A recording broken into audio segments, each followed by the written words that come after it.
अम्मा बाद फ़अऊज़ु बिल्लाहि मिनश्शैतानिर्रजीम बिस्मिल्लाहिर्रहमानिर्रहीम इल्ला तंसुरूहु फ़क़द नसरहुल्लाहु इज़ अख़रजहुल्लज़ीना कफ़रू सानिय इस्नैन इज़ हुमा फ़िल ग़ारि इज़ यक़ूलु लिसाहिबिही ला तहज़न इन्नल्लाह मअना फ़अंज़लल्लाहु सकीनतहु अलैहि व अय्यदहु बिजुनूदिन लम तरौहा व जअल कलिमतल्लज़ीना कफ़रू सुफ़ला व कलिमतुल्लाहि हियल उल्या वल्लाहु अज़ीज़ुन हकीम। अपन मन करते कि नुकार पसंद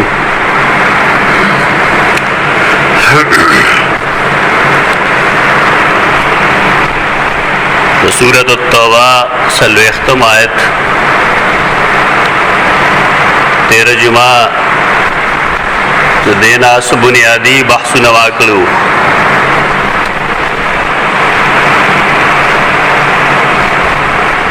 सहाबे किरामो द मनाक़िबो द बयानोलो वजम 13 जुमा के माँ खुद लेवा असल दारा च ज़मुंग द दीन बुनियादी कड़े सहाबे किराम दी दे वजना कला च सही मालूमात नहीं द कुरान और द हदीस द खलक द तारीख द वजे सहाबे किराम तडेर स्पक स्पक निस्बत न गई और पदेबा ने पोया न लरी जब सहाबे किराम सीरत या तारीख आगाद आम तारीख पर बुनियाद नरी कतल पगार बल्कि कम तारीख चदा से दे जब सहाबे किराम तस्करे की पाए के नागेर पारा द जरह और द तादील के कम उसूल दी आगा उसूल व अप्लाई कवल पगारी तरकमे चाह उसूल नदी चलोली शिवी तरह पोरे द सहाबे किरामो दागी खबरा दागी पोया अगा निशी रात ले कौम नजर के कम करेगा से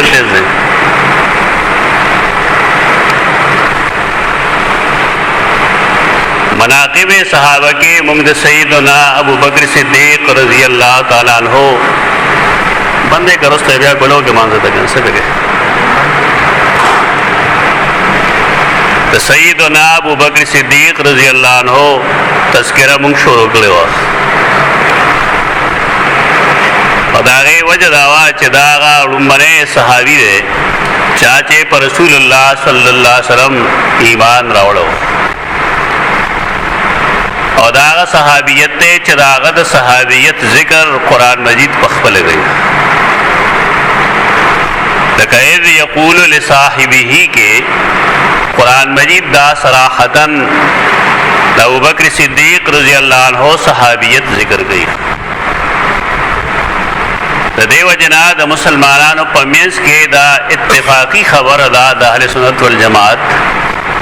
चिकयो सड़े द अबू बकर सिद्दीक़ पर सहाबियत के शक गई ना सड़े मुसलमान न रहे अगर काफिर रहे दागे वजह पदे आयत करीमा बांधे ये खिदा दागे बुनियाद पदे आयत करीमा रहे द हिजरत दशपे च वाक़यात तफसीलन 13 जुमा गवा चीदा चीदा घट घट बयान करूँ और तरदे पोरे मुंग रसीदल ऊँचे रसूलुल्लाह सल्लल्लाहु अलैहि वसल्लम दखपल मरगरी सईदना अबू बकर सिद्दीक़ रज़ी अल्लाह अन्हु सरा गार के पनाह वागस्त तदागे गार नम सौर वही तो वही देश बुनियादी वजह वही च गार सौर ता गार सौर बोले वही हदीस पर किताबों के सदा से मुस्तनद तस्किर निश्ता अलबत्ता तारीख किताबों आगा जिक्र गई پای کس چندا فائدہ نشته ده د دې وجنا بلا ضرورت په دغه وخت نه ضایع کو. درې ورځې رسول الله صلی الله علیه وسلم غار ثور کې پاتې شو. ثور ته بیا نسبت کیږي د ثوري، سفیان ته ثوري وایي. دا په دې وجه وایي چې دا یو قبیله ده، هغې ته بنو ثور وایي. تیر جمعه کې مونږ دا ویلو چې د جاهلیت زمانه کې د نمونو د کېښودلو د زناورو غوندې څه سبب و. لکه کلب به یې ولې وې، ثعلب به یې ولې وې، خو د هغې وجه په هغې زناورو کې څه خصوصي صفات و. دا یې خصوصي صفاتو د وجې به یې خپل اولاد د دغه نمونه کېښودل. سپی به نه و مطلب، لومبړ به نه و مطلب. زمونږ خلک اسد نوم ږدي زمریخ، نو هلته کې ته د زمري درندګي یې رهي، بلکې دا وایي چې دا چونکې بهادري نو ځکه. نو څنګه چې مونږ د اسد په باره کې دا وایو، نو داسې هغې د کلب او د ثعلب په باره کې به هم ویل چې کلب وفادار دی او ثعلب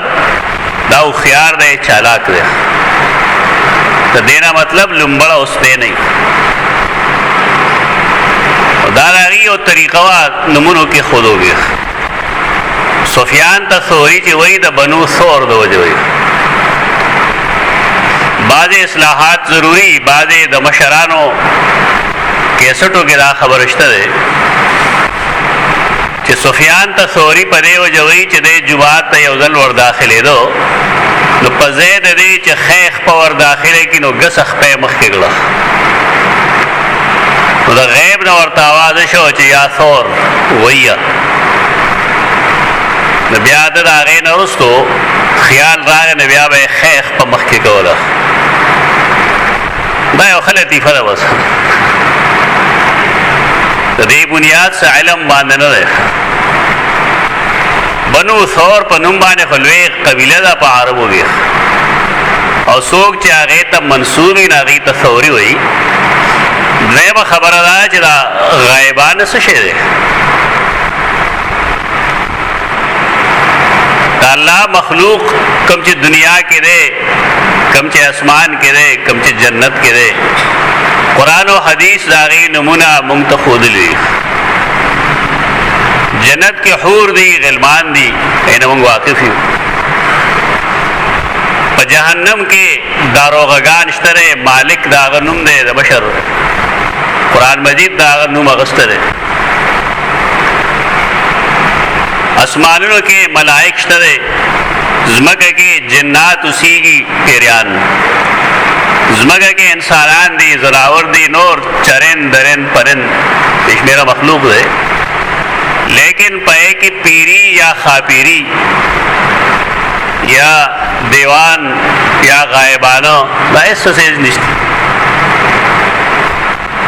دا څنګه چې ماشوموالی کې خلک د بو نه ماشوم یادوي که نه، نو داسې غایبانه څه شی دی. اوس د غیبو نه آواز راغی، دا به څه شی نو. اصل کې په غایب باندې ایمان راوړل دا د روافضو طریقه ده. د روافضو خیال لري چې زمونږ یو امام غایب دی او ډېر زر به هغه دنیا ته واپس راشي، مبعوث بشي. اوس هغه یو غار کې پټ دی. هر سهار اوس هم خلک ځي د هغې غار خواته، هغه ته آواز کوي چې امام غایب، الله دې ستا خروج او ستا راوتل په تلوار باندې وکړي. او ډېرو لوی لوی کارونو کې د دې نه هغې سیاسي فایدې مخلي چې د هغې امام غایب دور راتلونکی دی او داسې به کېږي داسې به کېږي. اوس نه پوهېږو چې سنیانو کې دا عقیده د کوم ځای راله چې غایبانو نه آواز شو، غیبو نه آواز شو. دا هغه د روافضو اثر دی په دې باندې، ورنه غیبانه هېڅ څیز نشته. دا د شیعو اثر دی په دې امت باندې. اهل سنت والجماعت غائبانه نه مني، نه غائبانه څه شی شته دی، نه د غیب څه تصور شته دی. بهر کیف سفیان تا ثوری په دې وجه وایي چې بنو ثور قبیله دا هغې ته د نسبت دی. غار ثور کې رسول الله صلی الله علیه وسلم 3 شپې 3 ورځې تېرې کړې دي او 13 جمعه کې مونږ ویلو چې د ابوبکر صدیق رضی الله عنه یو غلام و، هغه به سحر او ماښام ګډې بیزي هغې طرف ته بوتلې، اوښان به هم بوتلل. ایک فائدہ داوا چې هغې ته تازه خوراک هم ملو شي او د مکې مکرمې د خلکو هلې ځلې او کوششونه هم معلوم شي چې هغې رسول الله صلی وسلم په باره کې څه کوي. زر اوښان هغې منلي وو چې که چا په دې کې یو ملګری هم ونی وو نو موږ به هغه له زر اوښان انعام ورکو، سل اوښان ورکو، زر نه سل اوښان به ورکو. دا یو اعلان و د دې نه هغې خبر کړي شو. خو وروستو وایي بیا مونږ یو تقابل شروع کړو. هغه تقابل دا و چې لوړه درجه په صحابه کرامو کې د چا ده. 13 جمعه ما حدیث ویلو د صحیح بخاری حدیث ده چې رسول الله صلی الله علیه وسلم نه سیدہ عائشہ تپوس کړو چې تا ته په مخلوق کې په انسانانو کې ستا مینا چا سره ډېره ده؟ او د رسول الله صلی الله علیه وسلم جواب داو چې تا سره ډېر ده. یعنی انسانانو کې د سیدہ عائشہ مر مینا د رسول الله صلی الله علیه وسلم بل چا سره نشته. بیا تپوس کی چې هغې نه وروستو هغه فرمایي ثم ابوها، بیا د هغې پلار. دا څیزونه یاد ساتل پکار دي.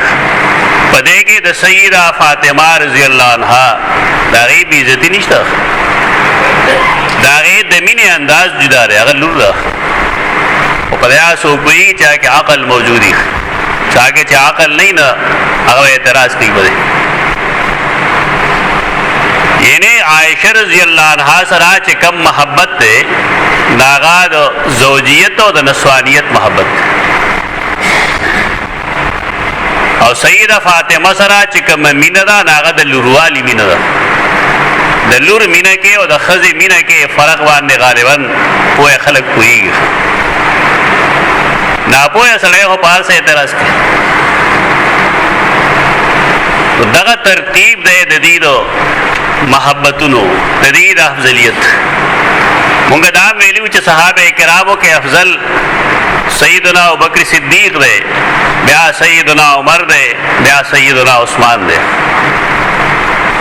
د حدیث په کتابونو کې دا شته چې څلورم صحابه کرامو دا ذکر نه کوو. سنن ترمذی کې شته حدیث. البته اهل سنت والجماعت دا عقیده ده چې څلورمه مرتبه د سیدنا علی ده، ورنه صحابه کرامو هغې به د سیدنا علی تذکره نه کوله. د هغې وجه به تفصیلي خو ښیو، خو تاسو که څوک کتل غواړي نو د شاه ولی الله ازالة الخفا دې وګورئ. لکه بعضې حقایقي لیکن خلقو ته د مینې نه یا د عقیدت نه هغه نه معلوم. لکه دا لکان څه کوي دلته کې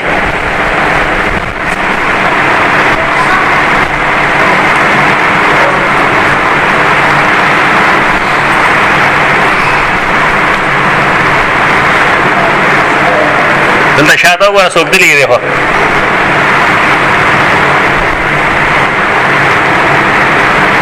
دا لومبي ځل باندې راځي جومات ته پته نه لګي، مشران دی ورسره راځي که نه.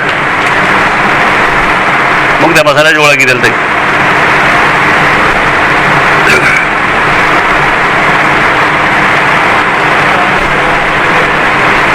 بعضې څیزونه د عقیدت په بنا باندې پټ پاتې شي. حافظ ابن تیمیہ رحمه الله لیکلي دي چې د سیدنا علی په دور خلافت کې هیڅ ځمکه مسلمانانو ته نه ده ملو شوې. اس جهاد د اسلام د پاره نه شوی بل كانت السيف بين المسلمين بلکې جګړې چې څومره دی هغه د مسلمانانو په منځ کې او دغه اسباب دي چې اختلاف کو خلقو په دې خبره کې چایا سلورم حیثیت د سیدنا علی شته او کنيشته او زمون خلق صحیح خبره نه اورېدل غواړي لکه دیار څه د عقیدت پرنګي مني د دلیل په بنیاد څه شي نه مني شاولی الله چې دا جملې لیکلې دي نو زمونږ د ملک روافض هغه نه معاف کړي هغه ته مجيبه دي په بدر دوی لیک چې دا ناصبی دی فلان دی فلان دی هغه ناصبی نه دی په دې روافضو کې خپل نواسب موجود دي روافضو کې خپل داسې خلق موجود دي چې نواسب دي اصل کې دا دروغ وي هغه د اهل سنت په جواب کې او دا غي نه مونږ ګیله نه ساتو ګیله زمونږ د خپل خلقونه چې دې تر اوسه پوهې نشو چې کله هغه د مؤمن ذکر وکړي دا غي نه مراد رافضي او چې کله د مسلمان ذکر وکړي دا غي نه مراد مونږ او تاسو په دې وجه هغه چې کوم تنظیمونه جوړ کړی نه کې اتحاد بین المؤمنین نه اتحاد بین المسلمین او په دې بنیاد هغه صحابه کرام مسلمانان غني سمانه باندې چې دا منافقانه مسلمانان شي دروافضو فلسفه ډېر ډونګه ده په دې وجه عوام او خاص عام علما دا غیر کردوتون واقف نه دي چاہیے کوم قسم حرکتونه دي بارکیف سیدنا علی رضی اللہ تعالی عنہ د اهل سنت والجماعت عقیده داده هغه لپاره شواهد بوایي به ان شاء الله عقیده داده چې څلورمه مرتبه په صحابه کرامو کې د سیدنا علی رضی اللہ عنہ دا عقیده د اهل سنت والجماعت خو چې کله مونږ تقابل شروع کو د تقابل کې د سیدنا ابوبکر صدیق مثال نشي پیش کړي یو دلیل دا غي بنیادی مونږ دا ویلو چې د اسلام د پارا رومبنه قرباني ورکون کې سیدنا ابوبکر صدیق رضی الله عنه ایمان چې هغه قبول کړي د مسلمانانو په آزادولو کې بنیادی کردار دا غره اول مسلمانان چې څومره اکثر او بیشتر دا زر خرید غلامانو دا د مشرکانو په قبضه کې وو هغه پیسې ټکی جمع کول او غلام به آزاد وو اکثر او بیشتر صحابه کرام دا ابوبکر صدیق رضی الله عنه آزاد کړي شوی چونکه مالدارو تجارت پیشو کله چې رسول الله صلی الله علیه وسلم داغه ملګری غیر چا په تل شروع شو نو ابوبکر صدیق رضی الله عنه هم د هجرت اراده کړو او د حدیث او تاریخ کتابونو کې دي چې ابن الدغنا یو کافر او مشرک هغه چولی دا چې ابوبکر بهر روان دی نو ورته چرته دی هغه ول دلته مونږ خلک خپل مسلې ته نه پری په دې وجہ مکه پر خودل غواړم هغه ورته ویل ستاوند سره د مکې نه بهر نشیتله هغه کفارو کې نمبر حیثیت ده په دې وجہ ابن الدغنا هغه واپس راوس ورته زما به امداد کې غدا چې دا خپل دین کم چې تاسو نه وې دا ته به شک کوا خپل کور کې کو هغه ځکه مکوا چې هغه اجتماعي زیر حرم ته موړ ابوبکر صدیق دا غي خیال ساتو لیکن هغه کان رجلن بکان ډیر جلیدون کېو قران چې به وی یا به موږ کو پکور کې جهر به کو اسره به جړل چم گاون کې وخل کو هغه आवाज چې اورید نه دی براتل او د سیدنا ابوبکر صدیق په خواږه وکې ناستل او د اسلام د اشاعت د شانته په خپل تنظیم شروع شو دا محض قصه نه ده د تاریخ بلکې دا د حدیث کتابونو ملګل او چې حالت یو پوره جام غټه جوړه شره ابن الدغنا سوال جواب وکړل چې چې ما تا سره کوم لوس کړو زه اوس د هغې په پوره کولو کې ناکام یم. ځکه چې مسلمانان ستا خوا کې جمع کېږي نو دا خو بیا هغه مسله شوه کومه چې په حرم کې وه. ابوبکر سوال جواب ولېږل چې مونږ د کفارو په امان کې نه پاتې کېږو.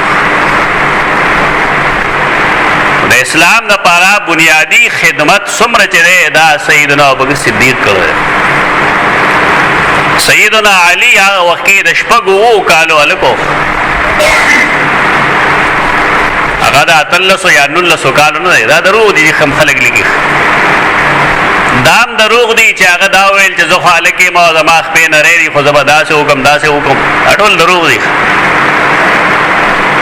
هغه ډېر ماشوم دی د شپږو اوو کالو ماشوم داسې قسمه خبرې نه شي کولی. د هغه دپاره دا فضیلت کافي دی چې په ماشومانو کې هغه لومړنی ایمان راوړی. دا کافي دی. د یو سړي یو کمال نه ثابت او ته پکې ثابتول غواړې نو دا د هغه یو قسم خندنی دی. هغه پورې یو سړی د پاکستان وزیر اعظم نه ته ورته ته خو لکه د پاکستان وزیر اعظم یې. ستا به خیال دا تا هغه حتک وکړه که بېعزتي دې وکړه. دا کمال دی باید چې کوم شی الله ورکړی دی هغه ومنه چې کوم شی الله نه دی ورکړی مه منه. بیا سیدنا علی دپاره دا کافي ده چې د هجرت په شپه باندې رسول الله صلی الله علیه وسلم هغه په خپل کور کې سملولی دی. د هغې سملولو وجه سره هغه دا ده چې سره د دی چې د مشرکینو د رسول الله صلی الله علیه وسلم سره او د هغه دین سره نه لګېده. لیکن رسول الله صلی الله علیه وسلم دومره با اخلاقه خوش اخلاقه امانتدار با کردارو چې مشرکینو با خپل امانتونه هغه سره کېښودل چې هغه د لا اله الا الله محمد رسول الله دا یو نن اختلاف دغه مسلې سره ده. نیک عمل باندې انسان الګ اخلاصي او دا سبب الګ د انسان د نجات جوړي چې کله انسان داغه د توحید عقیده. اوس قرآن نه چې موږ ته قاعده معلومه شوه چې د توحید عقیده د چاوي نو داغه نیک عمل الله قبلي. الیه یصعد الکلم الطیب والعمل الصالح يرفعه. الله طرف ته کلمه طیبه خیزي ورخ او عمل صالح داغه خیجون کې څه شی دی. والعمل الصالح يرفعه هي زمین کلمه طیبه دراجه. د عمل صالح د بره ختلو او د الله د قرب حاصلولو ذریعہ کلمه طیبه ده. که د سړي کلمات طیبه نه وي د هغې عقیده نه وي د توحید عقیده نه وي عمل صالح بره نه ښیي. اوس نیک اعمال خو ډېر شی دي خو بعضې نیک اعمال داسې دي چې زمونږ خلک هغې ته نیک اعمال نه وایي. کم حدیث چې راغلی دی د امام مسلم د سیدنا ابوبکر صدیق رضی الله عنه په باره کې لیکن بدام پته لګېږي چې دا کم اعمال صالحه دي چې ابوبکر صدیق رضی الله عنه یې کوي او دا کم اعمال صالحه دي چې هغه د هغه د نجات باعث دي. زمونږ اعمال صالحه ګراف خو ډېر غورځېدلی دی. نیک عمل څه شی دی د هغې ګراف زمونږ ډېر غورځېدلی دی. د سهار مونځ جماعت سره کول عملی لحاظ سره مونږ دا ثابته کړې ده چې دا عمل صالح نه دی. که دا عمل صالح وی نو په کار دا و چې سهار زمونږ حاضري په جماعت کې هغه شانته وی څنګه چې روژه کې وخت خو مونږ په خپل عمل دا ثابتو چې دا عمل صالح نه دی. دا که عمل صالح نو صرف روژه کو په کوجه کې د سهار مونځ جمع سره دا عمل صالح نه دی. ځکه چا سره دا فکر نه چې سهار پاسېدل پکار دي. چونکه زمونږ په نظر کې پېشمنۍ فرض عین دی په دې وجه هر سړی پېشمني له پاسي او په هغې کاته کې د سهار مونځ وکړي. که زمونږ پنیز پېشمنۍ فرض عین نه وی نو شاید چې مونږ نن هم پاڅېدلی مونږ خپل اعمالو سره ډېر څیزونه برباد کړي دي اگر چې قرآن او حدیث هغې ته عمل صالح وي د سهار فرض مونځ احادیثو کې راځي چا چې د سهار مونځ نه دی کړی د لاس کې د شیطان جنډه ده او د سهار مونځ به په هغې وخت کې کوې په کوم کې چې الله او رسول ویلي دي دا خو د چا دین نه دی نه د چا خپله خوښه ده چې زما خوښه ده دی چې څه ټایم کوم عمل صالح به دې ته هغې وایي چې دا د هغې قاعدې مطابق وکړی شي کومه چې الله او رسول ورکړې ده ان الصلاة کانت علی المؤمنین کتابا موقوتا د مونځ لپاره الله یو ټایم معین کړی دی مقرر کړی دی هغې کې دننه مونځ کول فرض دی ابن تیمیه رحمه الله هغه یو قانون ښیدلی دی هغه دا دی چې یو سړی قصدن عمدن مونځ قضا کړي آیا شریعت دته د دوباره کولو اجازت ورکوي آیا تپوس دی خلق خو ټول لګیا دی چې اودي کی زم نه مودي کی لیکن آیا شریعت د دې اجازت ورکوي د مسلمان مونځ قضا کیږي ولې څه وجه بیا هغه وایي په دې هېڅ شرعي دلیل نشته چې یو سړی د مونځ قصدن عمدن قضا کوي او بیا یې په بل ټایم کې قضا کوي په دې شرعي دلیل نشته دا قیاسونه یې د خلکو بیا وایي دا خو ټیک ده چې یو سړی اوده پاتې شي نو دی ګنهګار نه دی خو سوال دا چې دا اوده به دی کالو سره ودی که نه چېرته میاشت کې یو ځل به ودی خو دلته بیا خلقو سره جواب نه دی خو کالو سره ودی دا خو عذر نه دی دا خو ځان له ډېره ښه بهانه لټولې ده چې زه ودومه نو ځکه دا چلو شو ته چېرته میاشت کې یو ځل ودی ټیک ده ته معذور به وګڼلی شي لیکن یو بنی آدم کالو سر د سحر وده دی د ماسپښین وده دی مونځ نه کوي ماسخوتن وده دی مونځ نه کوي نو دی معذور خو نه دی ځکه ما تنظم دا وایي چې زمونږ په نیز چونکې د سحر پېشمنۍ دا فرض دی نو ځکه مونږه کوی ته چې سړی پرېږدي نو بیا لوټکي راوباسي دویم کار وموکړي پېشمنۍ به پاسېدلي نو د سهار مونځ په تیار کې وګو او که تپوس وکړي چې آیا دا د رسول الله وسلم طریقه ده چې سړی د مونځ په تیاره کې شروع کړي او په تیاره کې د ختموي د ټول ملک کې دا لانجه شوې ده روژه کې هر یو جماعت کې دا کار کېږي د رسول الله وسلم خو دا طریقه نه ده هغه به فرمایل اسفروا بالفجر مونځ شروع تیاره کې کې او رڼا ته ورسوئ دا د خواهش اتباع ده بس چې خلق ویښ دی او زما طبیعت غواړي خلق ډېر دی او تیاره کې شروع کا بس مختصر مونځو کا تیاره کې ختم کا نن سبا سے چل گئی خلق آیا پائے تیاره کې پاسی پائے کې شروع کړي دا سنت اتباع ده که خپل خواهش اتباع دې ته نفس اتباع وایي دا عمل صالح پاتې نه شو عمل صالح به دا هغې وی چې د رسول الله صلی الله علیه وسلم په فرمان برداری کوي د عمل صالح دا د دې خېجونکې یو کلمت طیبه ده کلمت طیبه کې دوه حصې دي د یوې تعلق د الله الوهیت سره دی د دویم تعلق د رسول الله رسالت سره دی د رسول الله د رسالت خلاف کې چې کوم عملي خبره نه کېږي بدعتي ځکه قرآن دې لپاره جمله چې ویلې ده الیه یصعد الکلم الطیب کلمت طیبه ویلې ده کلمت طیبه دوه حصې دي لا اله الا الله محمد رسول الله یو سړی یو داسې عمل کوي چې بلا عقیده کوي خبره نه کېږي یو سړی داسې عمل کوي چې بدعت کوي د رسول الله د رسالت کلمې سره د هغې تعلق نشته دا عمل هم بره نه کېږي الله هغه عمل قبلې چې هغه د الله د توحید په بنیاد وکړي شي او د رسول الله صلی الله علیه وسلم د سنت په اتباع کې وکړي شي چې په دې کې یو سیزم کمو نا قبلې نه یو خدا قاعده شو بل حاکم حدیث چې وایي نو دا غینه معلومیږي دا چې سیدنا ابوبکر صدیق رضی الله عنه کې الله ډېر کمال او صفات جمع کړي لومړی صفت کوم چې د حدیث کې امام مسلم رحمه الله نقل کړی دی د سیدنا ابو هريره روایت کې هغه دا چې رسول الله صلی الله علیه وسلم یو ځل تاسو کو تاسو کې نن څوک داسې نه چې هغه نفل روزه نیولي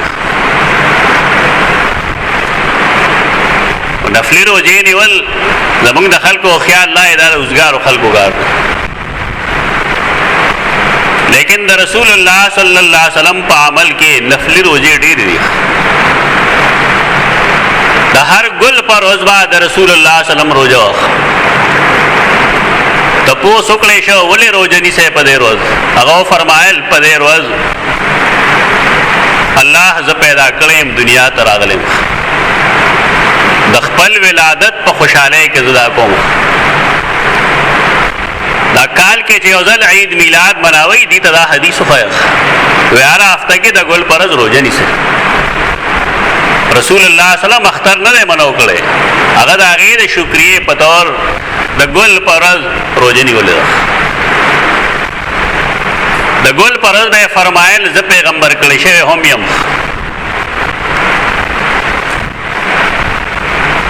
رسول الله صلی الله علیه وسلم پای خوشاله کې وا روزه نیول د زیارت پر ورځ روزه نیسي فرمایل و په دې ورځ د الله دربار کې د هفته عملونه پیش کړي زدا غواړم چې زما عمل په داسې حال کې پیش کړي شي چې زما روزه هر هفته کې دا ور ورځې به رسول الله صلی الله علیه وسلم روزه بیا د سپوږمۍ بیا لسم سوال لسم او پین لسم چې کې سپوږمۍ تک سپی نه دیتا ایام 20 وی سپینې روزه رسول الله صلی الله علیه وسلم په دې کې روزه دا نفلی روزه زمون خلکو ته دا نه معلومه البته دا حسن حسین د میاشت روزه ورته معلومه لکه ټول شیعاګان دي رسول سنی او بګینش عجیب خبره دارا چې د رسول الله صلی الله علیه وسلم سنت نه معلوم د نور چا سيزونه ورته معلومي پکار دای چې اول خپل رسول الله سره خپل اهمیت ورکی چې دا زما د پیغمبر طریقه دا حکم دی نور خلک رسول دی داغه د سنت نه څوک نه خبره او د نور چا طریقې معلومي دا عام مرض دی هر ځای کې ته پوسوږي نه هر سړی بتا د خپل فقه مطابق جواب درګي د رسول الله صلی الله علیه وسلم سنت ته څوک نه کوي دا خلوی مصیبت جوړ شوی دا څوک نه وی چې الله دا فرمایلی دي رسول الله دا فرمایلی دي دا ته وی فلان کی کتاب کې دې خبره دا جواب ده دا مسلمانانو طریقه نه مسلمانانو طریقه قران او سنت دي الته یو سیز نشي ملاو نبي صحابه کرام او اجماع تراشي الته نه نبي کتاب پسې راشي ټول کارې الټا کړل زمون خلق بنے ایک عمل سو پیجنی تپوس کی رسول اللہ صلی اللہ علیہ وسلم نند چار ہو جلا ابو بکر صدیق کو فرمائل نند زمان ہو جلا دائیو نیک عمل لے پیغمبر چونکہ تپوس کر دے پدیو جا ابو بکر صدیق جواب کئی نند زمان ہو جلا بیا رسول اللہ صلی اللہ علیہ وسلم بل تپوس کئی من تبعا منکم اليوم جنازہ څوک داسې شته چې هغه نن جنازې پسې تلي د چا جنازې کړي جنازه کول دا مې وړې لوی عمل دی مسلمانانو د دینا غم خادي جوړ کړی دی کس زمونږ جنازې نه څوک راشي نو موږ دغه جنازې له لړ شو که موږ له څوک نه راځي موږ نه ځو دا عام عادت جوړ شوی دی عبادت نه عادت جوړ شوی دا عبادت دی او پدې کې چا باندې احسان نشته ما سیوا د دینه چې انسان ځان سره نیکی وکړي کته پیژنې او کده پیژنې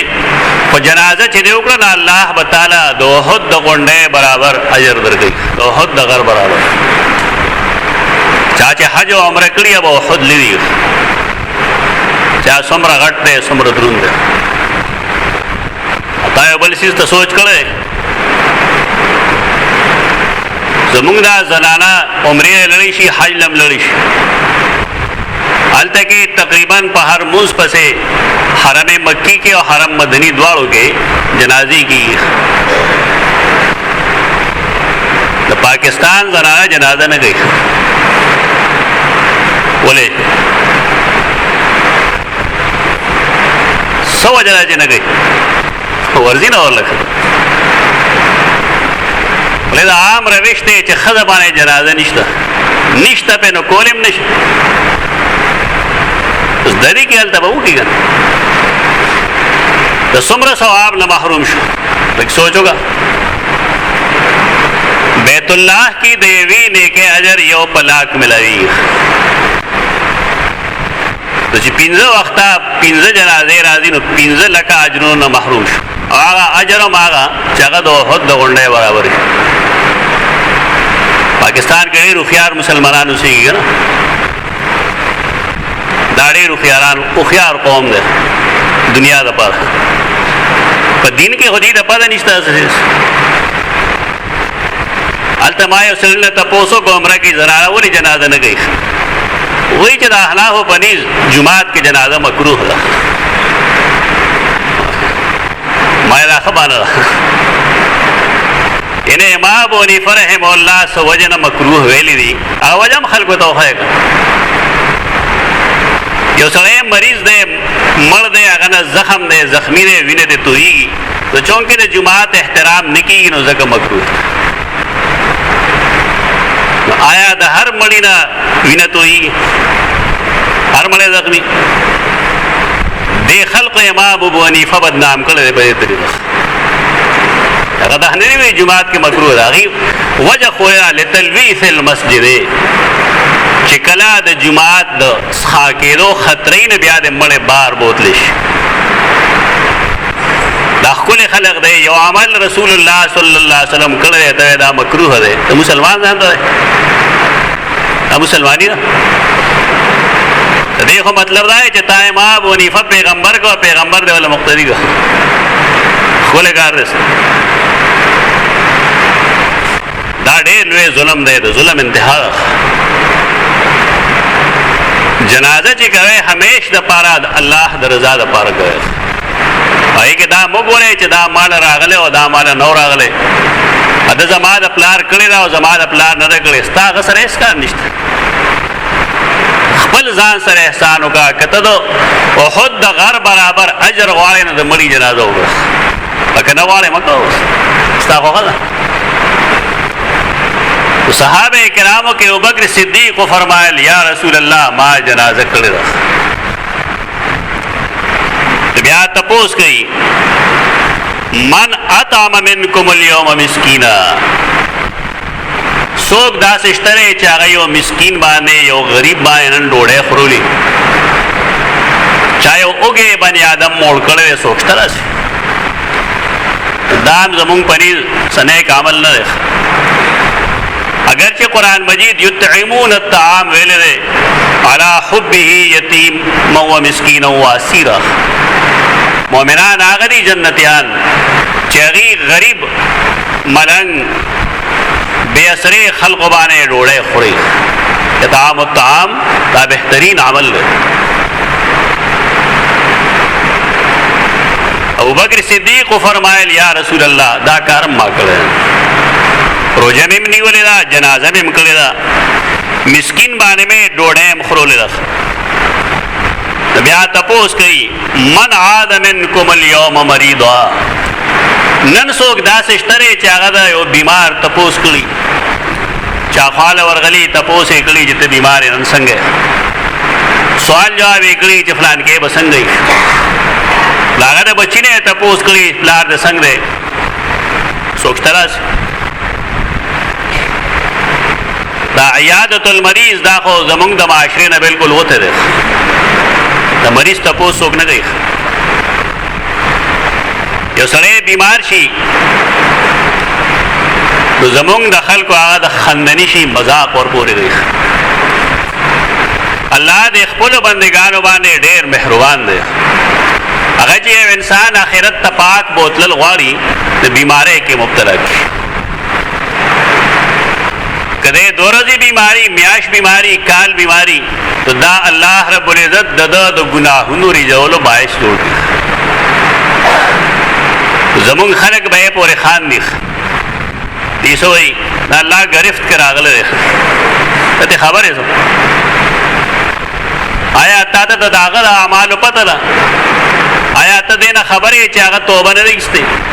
آیا ته دې نه خبرې چې الله هغه نه معاف کړی؟ یعنی د یو مسلمان په باره کې دا قسمه ګمانونه دا ټول خلک کوي، که علما دې غیم لګیایي او عوام خو عوام دي. د چا په باره کې داسې قسمه خبرې کول دا دین نه دی، دا بې دیني ده. دا چې هر څوک کوي غلط کوي. رسول الله صلی الله علیه وسلم خپل مرګ نه مخکې 2-3 هفتې مسلسل بیمار و. هغه کوم ګناه کړو؟ په کوم ګناه کې کړی دا؟ داسې خلک چې هیڅ ګناه نه کړی، هغه الله د هغې د درجې د اوچتولو سبب جوړوي. سیدہ عائشہ فرمائی پر رسول اللہ صلی اللہ علیہ وسلم د مرگ په وخت کې ډېر تکلیف و. زمونږ خلک چې څوک مرګ کې تکلیف کې ونی دی وي دا پلانې ګناه کوو نو دا خپلې تبصرې کوي. تا ته دا اجازت چا درکړی دی چې ته په یو سړي تبصره کوه؟ او ته په دې پوهېږي چې ته نن کومه خبره کوې قیامت په ورځ به ستا نه دې تپوس کېږي. یو سړی چې هر څه خبره کوي دی د الله مخکې د هغې جوابده دی. خو که چا ګپ لګولي نه الله به د هغې سزا درکړي. یو سړی چې د خپل رب مخکې د ودرېدو نه یېرېږي دا قسمه خبرې نه کوي. هغه وي الله دې خپل رحم وکړي، په موږ دې هم رحم وکړي، په ده دې هم رحم وکړي. رسول الله صلی الله علیه وسلم چې دا تپوس وکړو، نن د بیمار چا تپوس کړی؟ فقال ابو بکر رضی اللہ عنہ سونے کے شو روز روزه نیول، جنازه کول، مسکین باندې ډوډۍ خورول، بیا د چا مریض تپوس کول، دا کارونه یې کړي. نن خو خلک لګیا دی ابو بکر صدیق دا عجیبه عجیبه خبرې کوي، کنځلې ورته کوي، هغې ته کافر وایي، بوتان ورته وایي. او داسې خلق شته چې د هغې مونځ ال هغې پوره کېږي چې ابوبکر صدیق او عمر فاروق ته کنځلې وکړي. وتر چې کوي ماسپتن او د ماښام مونځ چې کوي نو پای کې دعا کوي چې اللهم لعن ابا بکر و عمر، الله په ابوبکر او عمر باندې لعنت ولېږي. ستا د ملک کې خلق شته او هغې سره زمونږ خلک بیا مرګرتیا هم کوي. د بدعملي یو شی جوړ کړي نه هغه دا زمونږ اتحاد دی سیاسي. شرم نه درځي تاسو؟ یعنې یو سړی ابوبکر عمر ته کافر وایي او ته هغه سره ملګري کوي، دا دیني غیرت نه دی، دا بې غیرتي ده. رسول الله صلی الله علیه وسلم د دنیا مثال ورکړی دی، الدنیا حلوة خضرة، دا دنیا شنه ده او دا خوږه ده. شینوالی او خوږوالی دی پسې څاروي ګرځي. څاروي هغه ګیا خوري چې هغه شنه او خوږه وي، چې شنه نه وي او خوږه نه وي نو هغه یې نه خوري. دې مثال د هغې خلقو ورکړی چې هغه دنیایي مفادو دپاره دین پرېږدي او دنیا پسې ونښلي. په ده کې او په غویي کې څه فرق دی؟ یو مسلمان لا الله عقل ورکړی دی، سوچ یې ورکړی دی، به ګوري خپل ملګری چې زما دیني ملګری څوک کېدی شي. دا خلق نشي کېدی چا صحابه کرام ورته کافر او مرتد وایي، دا ګناه کبیره دی. هغه خلق په خپله کافري چې صحابه کرام ورته کافر وایي. بیا تبصرې کوي خلک ولې رسول الله صلی الله علیه وسلم میثاق مدینه نه وکړی؟ یهود او نصاراو سره عقل خو تاسو کې ډېر دی علم درکې هم ډېر دی دي ته یهود او نصاراو وایي نو بیا ټیک ده ته خو دې یهود او نصارا نه ګڼې مسلمانان یې ګڼې ته ورته یهود او نصارا وایي بیا تا سره الحاق وکړي او بل لا چې هغه وخت کې مسلمانان کمزوري وو د مدینه سټیټ چې و د یهودو او د نصاراو رسول الله صلی الله علیه وسلم هلته سیاسي پنجې مضبوطول غوښتل په دې وجه څه وخت دپاره د دغه حکمت عملۍ نه کار اخیسته دا وحی وه تا نه وحی راځي ته خو چې عقیده د ختم نبوت زمونږ عقیده ده چې دا د عقیده دغه دلیل کې مه پیش کوه هغه د الله پیغمبر و د هغې پسې پشت څه عقیده وه په هغې عقیده باندې رسول الله وسلم دغه کار کوه د دغې خلقو مونځ هغې پوره کېږي چې هغې لعنت ووایي په سیده حفصه او سیده عایشه رضی الله عنها باندې عایشه د ابوبکر صدیق لور ده حفصه د سیدنا عمر لور ده دا زمونږ دینی مشران دي داسې خلقو سره دا متفق کېږي نعوذ بالله من غضب الحلیم دا گناہ ده ابو بکر صدیق رضی اللہ تعالی عنہ د رسول الله صلی الله علیه وسلم نه امت کې د ټولو نه افضل دی دا د اهل سنت والجماعت د ایمان مسله ده دا جزوی مسله نه ده یو سړی د دې نه جزوی مسله جوړوي دی د خپل ایمان وپېژني زما ایمان څه دی اوس دا حدیث هغې قرآنی ټوکړې سره ولګوه الیه یصعد الکلم الطیب والعمل الصالح یرفعه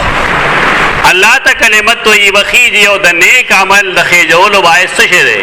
کلمت طیبه ده او سره دا پیشن گوئے د رسول الله صلی الله علیه وسلم کې ده نو ته پوه شې په خپله چې ابوبکر صدیق واقعي رسول دی او ابوبکر صدیق واقعي صحابي دی او ابوبکر صدیق واقعي جنتی دی لکه چې رسول الله صلی الله علیه وسلم د آخر کې وفرمایل مجتمعن فی امرئ الا دخل الجنه دا څلور اعمال چې نن چا کې جمع شوي دي دا جنتي دی نو څه معلوم شو چې ابوبکر صدیق جنتی دی که جهنمی دی ابوبکر صدیق جنتی دی ادی بمری د اسلام په عقیده باندې که دی د ایمان په عقیده نمري نو رسول الله صلی الله علیه وسلم د جنتی نشي ویلی جنتی هغه سړی چې هغه کلمه د لا اله الا الله محمد رسول الله باندې مړ شوی دا دلیل قطعی شو د ابوبکر صدیق رضی الله عنه د ایمان کېدلو کله چې یو سړی ابوبکر صدیق مؤمن نه ګڼي د هغه کې د خپل ایمان کمزوری دی هغې د ایمان درک نه لګي نو بهر کیف دا زمونږ نن څلورم دلیل شوی دی خبرې چې ابوبکر صدیق رضی الله تعالی عنه افضل المؤمنین دی بعد النبی صلی الله علیه وسلم او په هغه کې د خلافت واقعي بنیاد و هغه کې په دې وجه هغه مونږ اول الخلفاء تسلیمو اقول قولی هذا استغفر الله لكم ولسائر المسلمين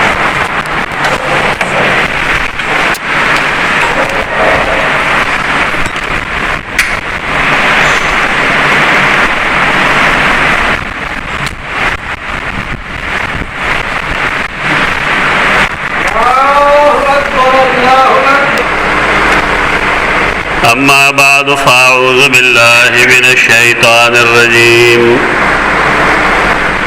بسم الله الرحمن الرحيم إلا تنصروه فقد نصره الله إذ أخرجه الذين كفروا ثاني اثنين